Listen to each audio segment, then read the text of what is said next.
All right, so we're back and let's talk a little bit about biological factors that can contribute to, differences in behavior that can lead to, socialization of gender. So, biology, of course, our genes determine our sex, right?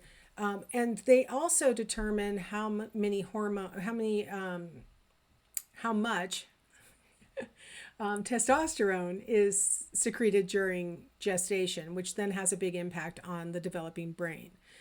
So when we look at male brains on average compared to female brains on average, we see big differences between them. We see, for example, a really big difference that is very consistent between males and females is that the corpus callosum, the band of fibers that connects the two hemispheres of the brain and allows them to communicate with each other, is much larger and more densely packed in females than in males.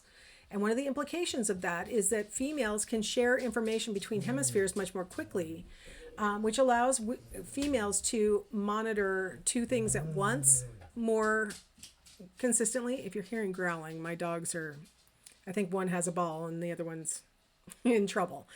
So anyway, so see, that was actually an accidental example of exactly what I'm talking about. As a female with a very dense corpus callosum, I'm in the middle of talking about something and I heard my dogs having a little disagreement in the background.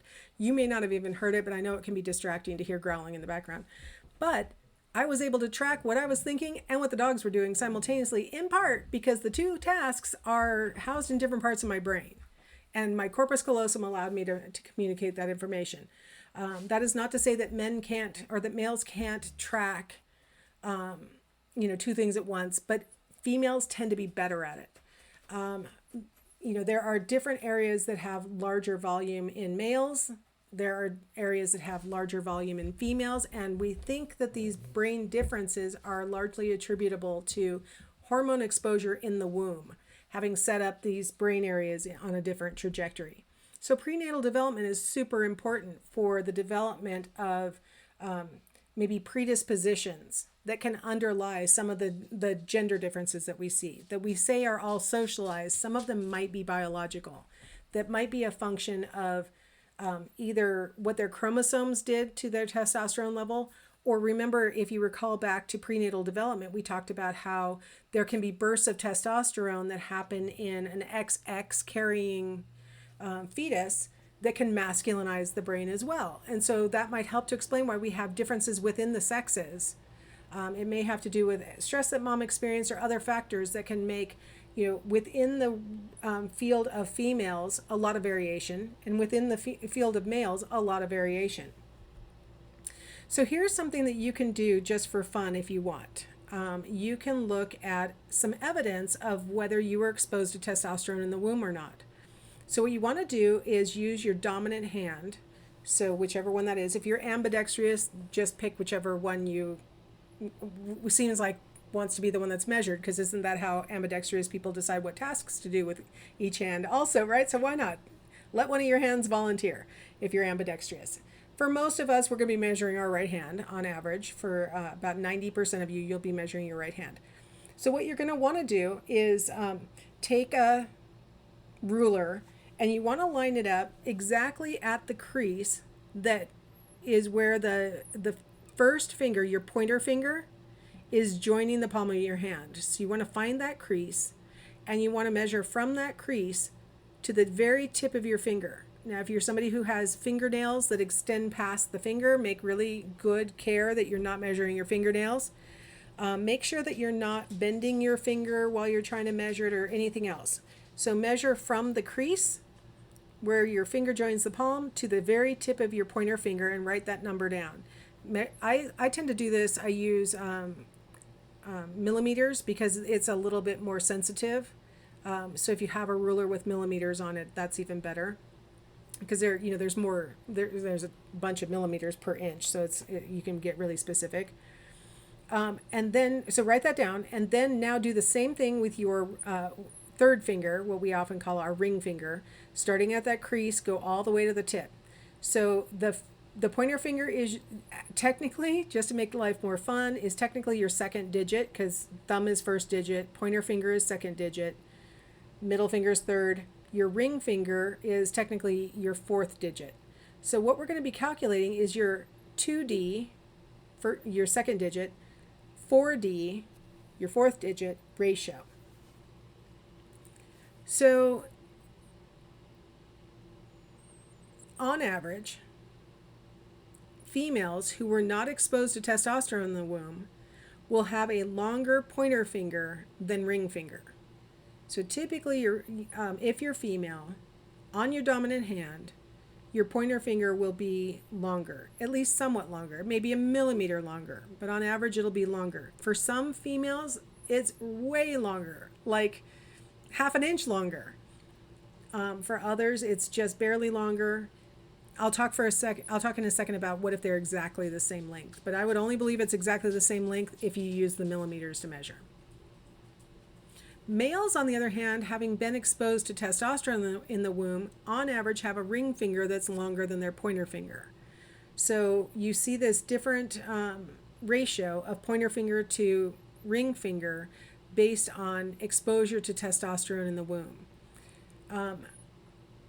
Now, if your fingers are in fact exactly the same length, that's true for about 20% of the population. So you're not unusual.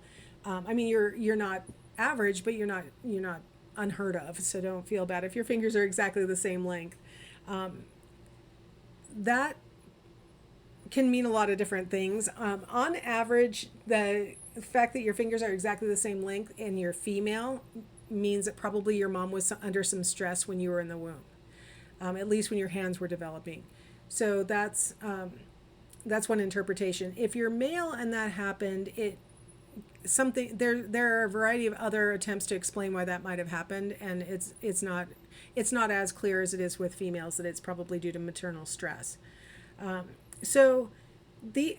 are a lot of things that are being tied to this 2D 4D ratio, and a lot of them overlap with sex differences. Like, for example, people whose ring fingers are longer than their pointer fingers, regardless of their actual sex, if your ring finger is longer than your pointer finger, you are more likely to have been in trouble for physical aggression.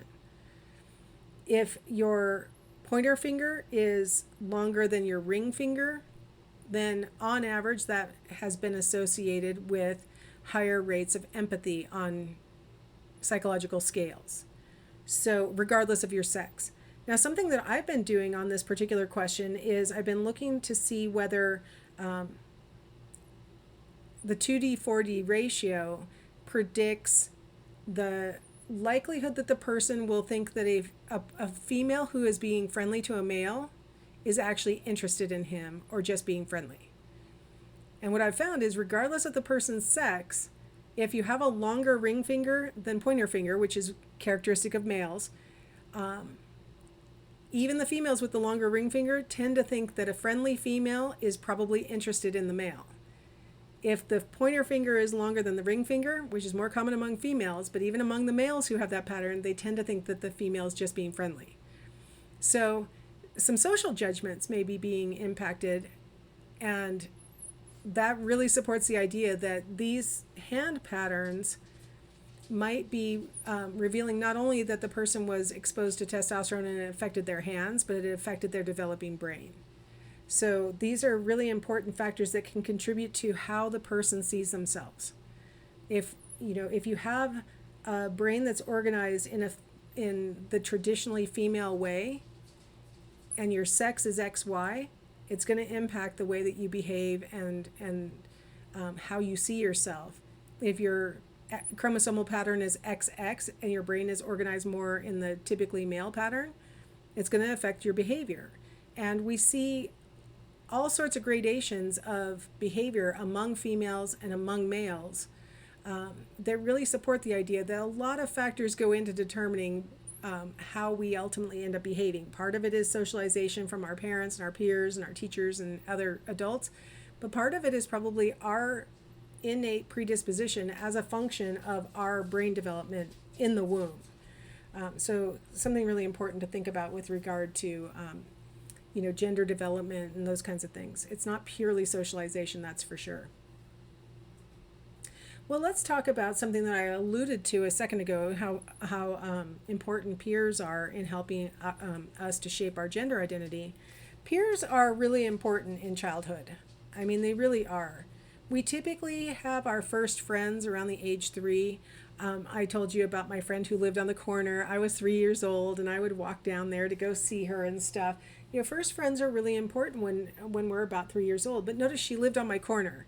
One of the things that's really a predictor of our first friends is that we have access to them. So that we either live near them or they attend some kind of event that our family goes to regularly so we can see them, or they're a member of our family, they're a cousin, something like that. Because it's really hard to have a lot of choice in your playmates when you're 3 years old, right? As we get a little older in this age bracket, 5 and 6 year olds, they're probably going to school, and that's going to broaden their base of potential friends and playmates. So we tend to find our playmates in this age bracket, and really for our whole lives. I mean, let's be honest, we tend to find playmates and romantic partners through common activities, right? Like you find people who share your interests. We oftentimes pick from the array of people that are around us, we pick ones who are going to be our best friends or the ones that we really call a friend, from those who we feel affection for, right? Like who we feel some degree of like commitment or something to. And that's true for children, right? Like this is somebody who gets me, even if there's not much to get about me because I'm only 5 or 6 years old. This person knows me and likes me or whatever, and so we feel affection for each other. We tend to see people who give us support more as friends than people who don't give us support. And so, being on the same team is a good example of, oftentimes that'll be fodder for becoming friends because that person has helped us as we're trying to achieve the team goal or whatever. I love this word, so I had to put it here, but it just means proximity. But propinquity, having access to them. They are nearby. They live on our street, or they go to our school or whatever. Like having access to them on a regular basis is a really important factor. And again, I'll argue our whole lives, right? Like I've seen people on dating shows saying, we really hit it off. We have a lot in common, but you know what? We live in different cities, and there's just no way that's going to work out. Because without good proximity, it's going to be hard to have, really build what it takes to be friends. Little kids oftentimes will pick peers who have physical characteristics in common with them, or with who have physical characteristics that they admire. So if you look at the pictures, you'll notice that in the ones where they appear to be like paired off with a friend, they look very similar to each other. They share a lot of characteristics, and that's not an accident.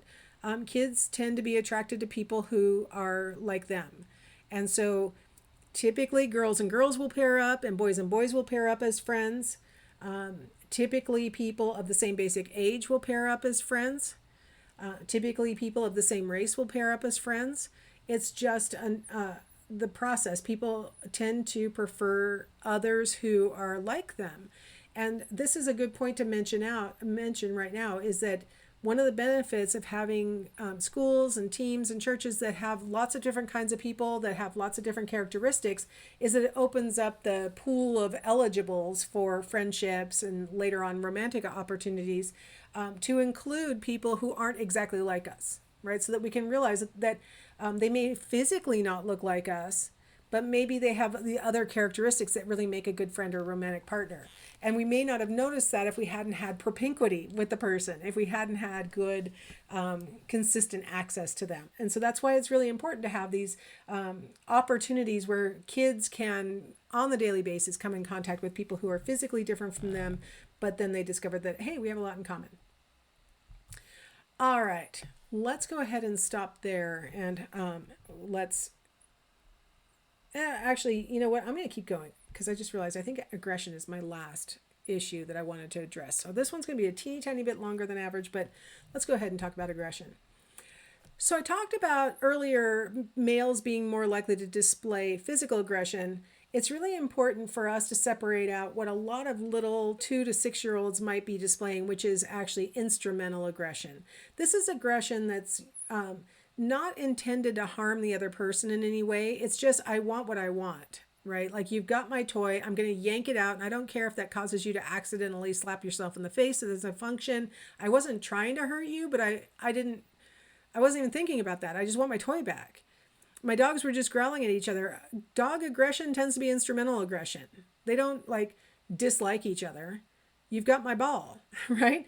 That's instrumental aggression. So in psychology, what we're much more concerned about is true aggression, right? Which is where the actor, whoever is behaving aggressively, wants the other person to be harmed in some way. It could be physical harm, it could be, psychological harm, but I want them to be harmed. Like that was the intention of my behavior.